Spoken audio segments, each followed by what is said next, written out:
I've only just entered the tavern when I freeze at the sight of a familiar face. Yes? Fritz! Ah! My baby!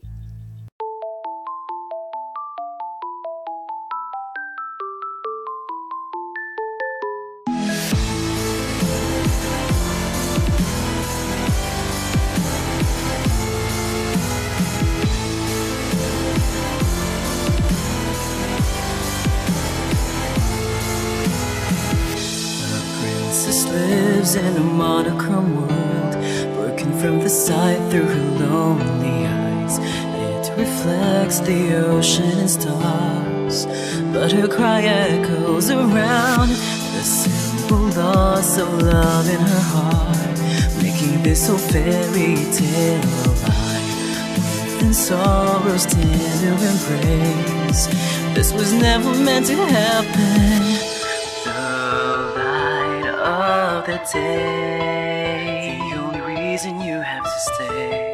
Hear me sing my song and just keep holding on. Cinderella, why don't you stay with me tonight? We will dance until midnight comes and we could run away. Oh, we will never ever be apart. Set aside all your fears, this magic lives inside of us. I am here, would you wanna stay with me tonight? Follow me, we will run across the bridge of fantasy. Oh, all the pain and sadness that you feel, believe in me, hold me close, don't ever let me go. Come and stay with me forever. Magic lives so long as I am here.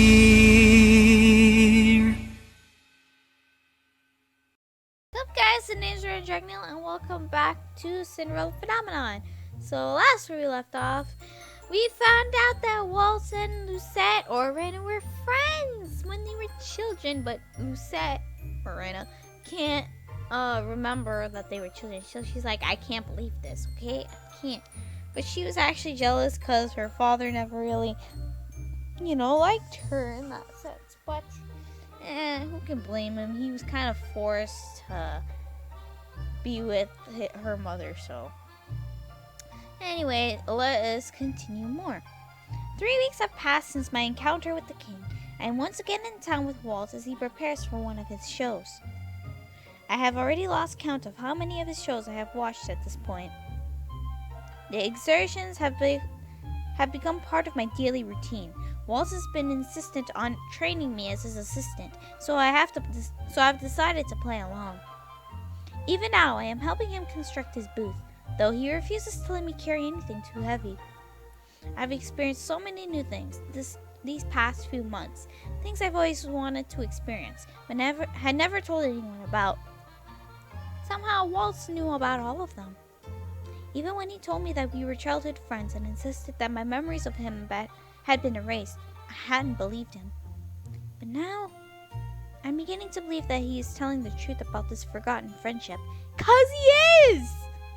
Waltz smiles at me from where he is assembling the front of the booth. You used to dream about getting out of the palace to see Angielle. And now you're here. You can't imagine how happy I am that I can finally fulfill all of the promises I made to you. I still have reservations about believing your story, but... Waltz, even if you did know me a long time ago, I am not the same. I hand him the small curtains for the booth, my head dipped so that I do not have to look at him in the eyes. I am not the child you used to know. I know that. But I also believe that the girl that I knew all those years ago, the one who was always so happy over the smallest things, that kind, sincere girl, she's still you. How can that be when I don't think I've ever truly known what happiness feels like? After Waltz hangs the curtains, the booth is complete. I expect him to step out from the side as he always does, but he sets his palms down on the table instead and looks at me. When I saw you again that day, I was so happy. I thought fate had brought you back to me. Waltz's voice is very soft when he speaks. But then you still didn't recognize me. Waltz's voice trails off and I frown. There are still so many things that he is not telling me. Eventually, Waltz picks up his box of puppets and smiles at me brightly. Anyway, I've got a show to perform. Don't go anywhere. I notice that his smell does not reach his eyes as I watch him walk away. I look out at the crowd that has gathered for the show. There are lots of families here today. I watch as two families approach each other. The adults begin to converse with each other while the kids run up to the front of the crowd to catch a better glimpse of the show. Some of the children have shoes, but the parents are barefoot. All their clothes are dirty and torn. Their lives are clearly hard, but they are still smiling. I have never been in desperate need of clothes or food. I have never had to work for anything. I should have been happier than these people when I was a princess.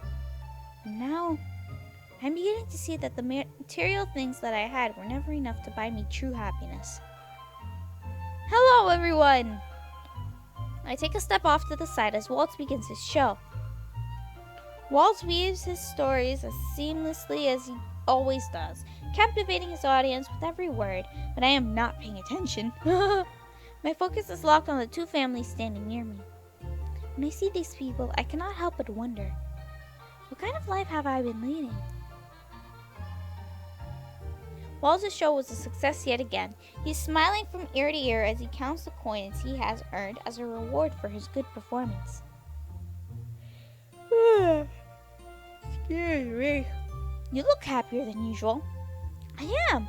I've been saving money for a special toy and now I can finally buy it. He says he does not like to be treated like a child, but he gets so excited whenever he mentions a new toy. I pause at the sound of laughter and look up to see a group of children talking excitedly to each other as they approach Waltz and I. This might be an opportunity. An opportunity? Making these children happy might be a good deed. What? Waltz ignores me as he jogs up to the children. Waltz! The group of children swarm, talking loudly as they each try to cling to him in some manner. We've been waiting forever for you to come back. But I was here a couple of days ago. But you didn't have time to play. Can we play now? Please, please, please! We've been good just like you told us. The boy looks around at the group of children and they all nod their heads with eager agreement. Well, if you've been as good as you say, how could I say no? The children cheer. I'm going to start counting now. Come on! He won't find us this time! The children disperse around the area. I watch them go with disinterest. That's your cue to hide, princess. What? Why do I need to take part in this? You don't want to play? But we used to play hide and seek all the time. I'm fairly certain I've never played a game like this with anyone before. Is this another memory that was taken from me? Big sister, play with us! Oh, he called us big sister. I'm so that brings joy. A little girl runs up to me and begins to pull me along with her. Hey! I look at Waltz, but he only smiles at me. It seems like I don't really have a choice. Waltz turns to face a wall. He covers his eyes and begins to count. Before I can react, the little girl has let go of me and is running off. What is going on? I turn and see a boy hiding behind a barrel. You have to hide before he finishes counting. They didn't even explain the rules of this game. How was I supposed to know what to do? I look around me to find places that I might hide. Maybe behind the tree? Behind the fountain would also work. Or those wooden crates. Which one of these places should I hide? Save! What? I'm gonna go for the wooden crates. Ready or not, here I come. I cannot believe I am sitting on the dirt to avoid being seen. My dress is getting soiled because of a child's cane.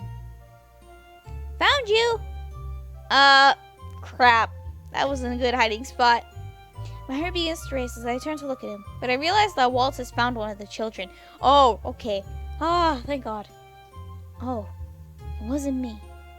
Wait, why am I worried about being found? That happens where you're like, okay, I'm just playing hide and seek because this is boring, and then you're like, and then you hear someone saying, found you. I'm like, oh God, they're up close to my hiding spot. I better hide deeper into the spot, make sure they don't find me. Got you. Every so often I hear Waltz proclaim that he's found someone, but he still hasn't found me. Do I get something if I win this game? We still haven't found Big Sister yet. You're right. Where could she be hiding? This is quickly becoming boring. Found you! I jump when I hear Waltz's voice behind me. He looks down at me in triumph. Hello! You won, Princess! I won? Looks like you're an expert at this game. I'm not. You just did not look hard enough. That doesn't change the fact that you still won the game. You should be happy. Great job, Princess. Waltz pats me on the back and smiles once again before he turns his attention back to the children. He is right. His praise makes me feel strangely happy. Why? Right, everyone, that's it! The children begin to whine, clearly disappointed. We only played one round!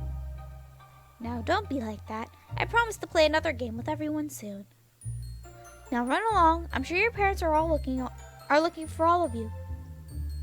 One of the children, a little girl, tugs on my sleeve. Thank you for playing with us, Big Sister. Please, come again. Aw, she's so cute. Of course I'll come. I don't know about Lucette, though.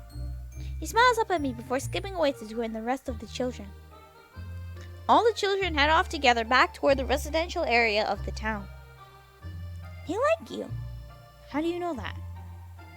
Didn't you see how happy they were when you joined in? Children are so easy to please. That's why I envy them. Adults aren't like children. They worry too much and don't appreciate the small joys in life. As we grow up, we forget how to be happy. Forget how to be happy? Waltz may be right about that. When I was younger, my dolls brought me so much joy, but now... Oh, anyway, since you won, you deserve a treat. A treat? You'll like it, I promise. I sit on a wooden bench, waiting for Waltz to return. He said it would be easier for him to go alone because he wanted to surprise me. I did not protest. I have been on my feet all day. I never thought I would be running around playing with children. I wonder what this treat is going to be. Every time we come to the plaza, it is always packed with people. Most of the popular shops are clustered in this area. I observe the town quietly, before my eyes land on the statue of the king. He looks noble, riding a rearing stallion. The sight makes my heart twist uncomfortably. I am pulled out of my thoughts when a child trips and falls in front of me. He begins to cry. Should I do something? Yes! But before I can react, a man and a woman are there pulling the child up. The man takes the child in his arm and the woman rubs his back. There, my love. Mama and Papa are here now. I watch as they slowly walk away, the mother still crooning to her child. Mother would always get angry at me if I was about to cry. I wonder what it's like to be comforted like that. Sorry to keep you waiting. Are you okay? I keep the family in sight for as long as I can before turning to Waltz. I'm fine. Here. Ah, this is so cute. Is that caramel apples? What is this? A candied apple. Oh, that's cool. I always wanted to get one of those, but it's like too much sugar. I would probably go on a spree. Oops. I would probably go on a spree or something. But yeah, I've always wanted to try one. A long time ago, I promised that I would bring you one, but I wasn't able to keep that promise. That's why I'm fulfilling it now. I do not recall such a promise. I told the candy, inspecting its glazed and shiny appearance. I didn't know you could make an apple look like this. I promise there are no poison apples here. These ones are just sweet. I sniff at the candy. Sweet. Yay, she took a bite. I take a small bite. Well, I become so immersed in my test that I do not even hear Waltz. The candied... Oh, oops. Go back. The candied apple tastes like nothing I have ever tried before. This is good. I take another bigger bite. Is that a smile I see, Princess? What? I wasn't smiling at all. Was I? When I get some extra money from my shows, I'll make sure to treat you again. I have lots of favorites to show you. There are more desserts like this? Of course, I'll make sure you try all of them. Waltz stands, then moves over to a trash bin so that he can dispose of his finished apple. It's getting late. Let's go back to the margin. Okay.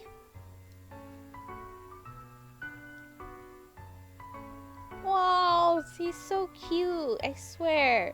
He really does kind of act like a brother to me. The next few weeks become a blur. I continue to help out in the tavern while sometimes accompanying Waltz for his shows. Though Waltz continues his lessons on goodness, I have yet to gain a single good deed. I am slowly starting to lose hope. Aw, don't lose hope. You gotta keep that hope, man. Ooh, oops, I skipped again. Oops. I'm skipping a lot now. It has been months since I was cursed, and I still have yet to complete a single good deed. Today I have been assigned the task of serving margin customers. I honestly prefer my duties with Mr. Broom. At least I do not have to mingle with all these people. I have only just entered the tavern when I freeze at the sight of a familiar face. Yes? Fritz! Ah! My baby! His posture is stiff, his arms are crossed, and he is obviously uncomfortable. What is he doing here? How did he get in here? I walk toward him, but do not get far before he is in front of me, down on one knee with his head bowed. I finally found you, Your Highness. How does he remember me? How did he find me? Fritz. Princess, I have no idea what is happening, but the whole kingdom. Everyone has completely forgotten you and... Let us go somewhere else to talk. I interrupted Fritz when I noticed all the stairs around the room. Not so fast. Seemingly from nowhere, Jurian and Garland are in front of me, separating me from Fritz. Lady Jurian? Sir Garland? I was told you left Angielle. What are you two doing here? I could ask you the same, Sir Fitzgerald. What are you doing here? Fritz is at a loss for words, and he stares at Jurian, confused. Answer the question, Sir Fitzgerald. He's cursed, but he doesn't know it, and I'm so sad right now. What are you doing here? I am quickly reaching the end of my patience. Just let me talk to him. Neither Jurian nor Garland back down. If anything, they only look more ready to draw their swords. I don't trust him. As I look at the three of them, I remember the story of Jurian and Garland's dismissal from the Order of Caldera. Sir Alcaster was the one that dismissed them, so perhaps they hold some type of grudge? Is it because Fritz is Sir Alcaster's son? I do not know why you do not trust Sir Alcaster, but Fritz is a completely different person. He is my knight. He would never harm me. We have our reasons for doing this, Princess.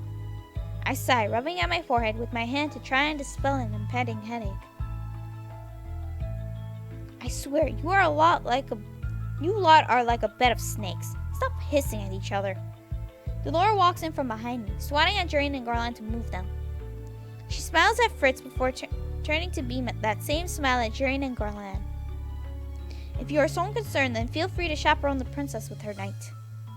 I'm sure the two of you can handle it if he tries to do something funny. Fritz's voice is quiet when he speaks. You know it would never hurt her. Fine. I glare at Jurian and Garland when we are in the reception room. Thankfully, they take the hint and retreat to the opposite wall, far enough to give Fritz and I some privacy. Fritz speaks as soon as I sink into a chair. I haven't seen you in 4 months, Princess. It's been that long already? Did you know how worried I was when I woke up one day and realized that Princess Emmeline was in your place? To make things worse, no one remembered you. Not even the king. When I brought up Crown Princess Rana, everyone thought I was delusional. Where do I even begin? I decide to start with the facts of my curse and how I meant to break it. So you have the Cinderella curse, and that's the reason you've remained in the margin? Yes. And you need to complete 3 good deeds to break it? That is right. And how many good deeds have you accomplished, if you don't mind me asking? About that. I frown as I shake my head. None. I do not think I am capable of doing good. Of course you are. I look up in surprise at Fritz's impassioned declaration. Let me start with this. I knew even when we first met that I was not what you were expecting. I wouldn't be surprised to know that I even disappointed you. But you never said a word of complaint, even in the beginning when I made a lot of mistakes. And we both know how clumsy I was in the beginning.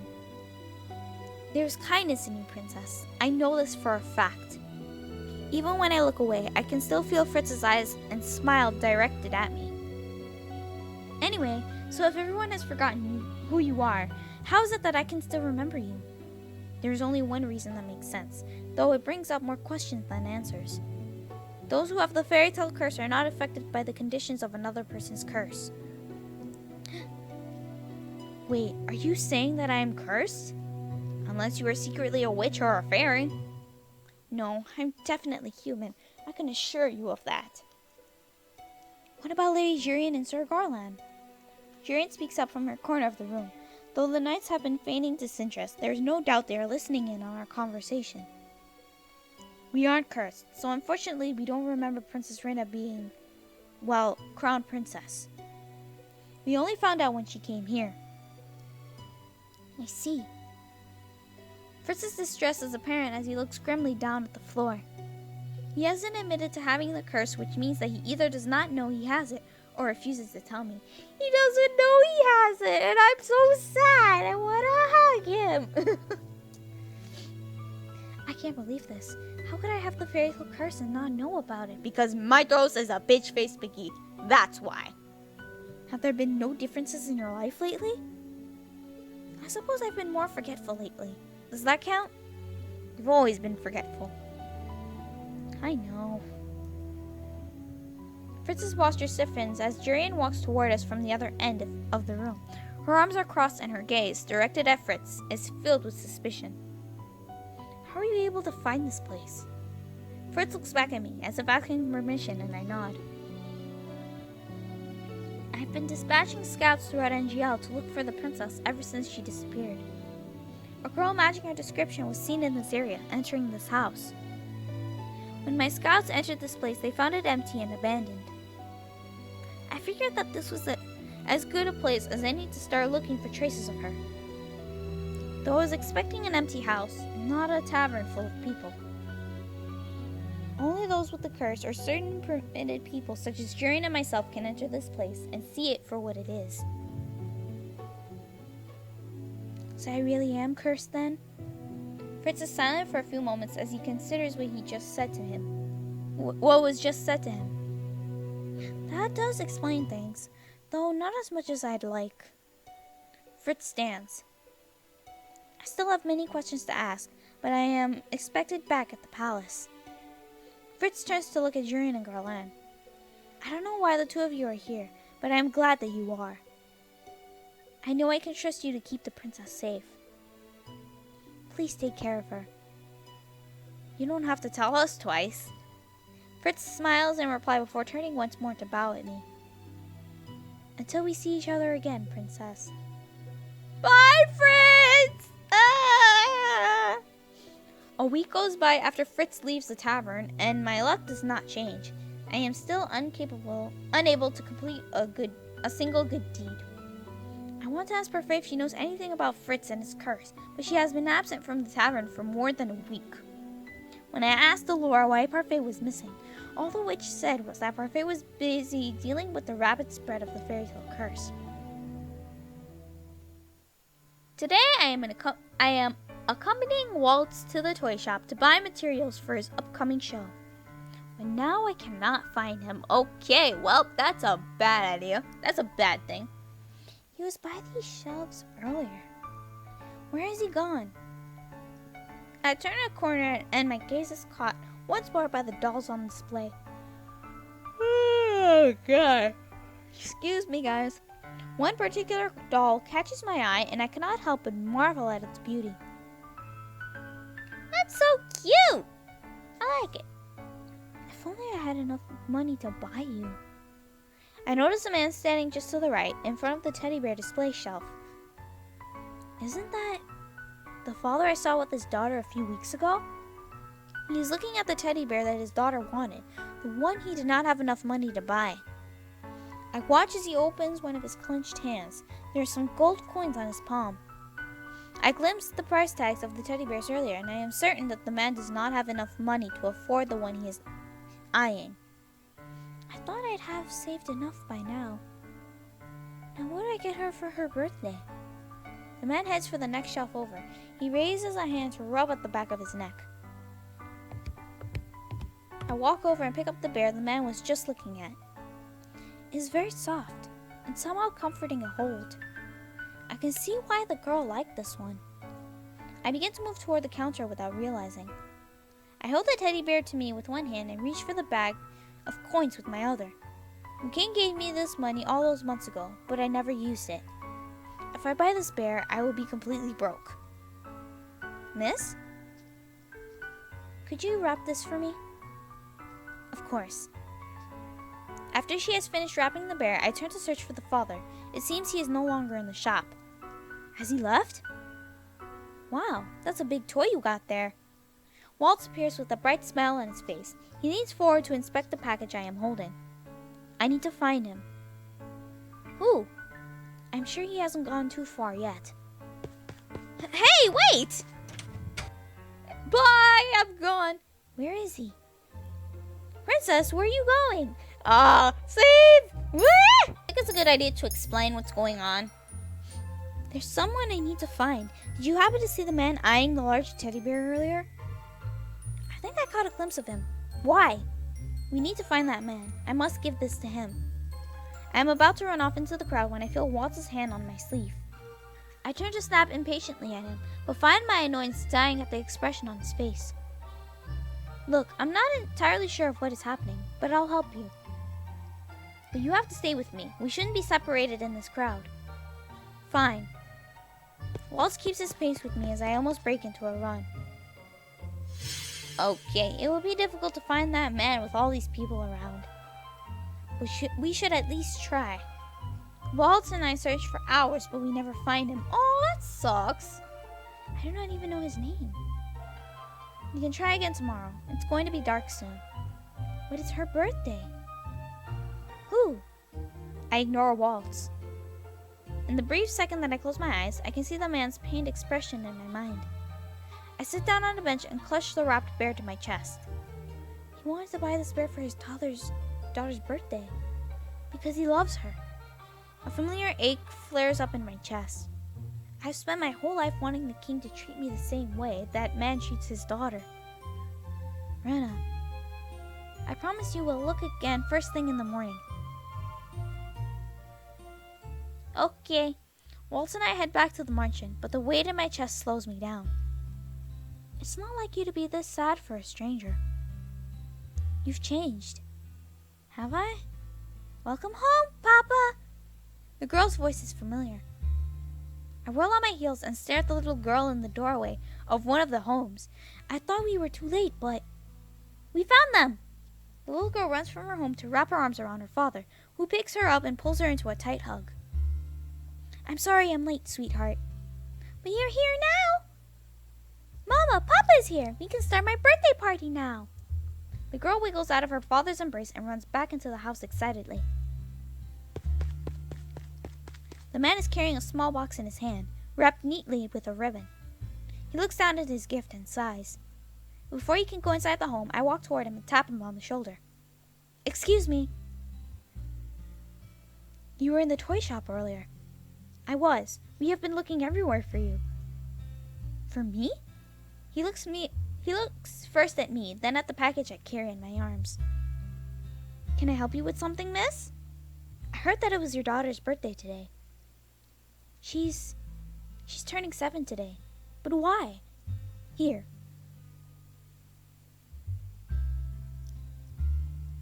This is for your daughter. This is the toy you wanted to buy for her.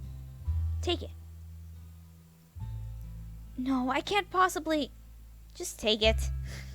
The man seems to be in too much shock to reach out for the teddy bear. He shakes his head in wonder. You don't even know who we are. Why would you do something like this? I have been asking myself that all day. You love your daughter very much, don't you? She is my life, she and my wife. But I cannot pay you for this. Papa, why are you taking so long? The girl is suddenly at the door again, her wide eyes staring right at me. Who are you? The little girl clings to her father's legs. She looks curious, but not afraid.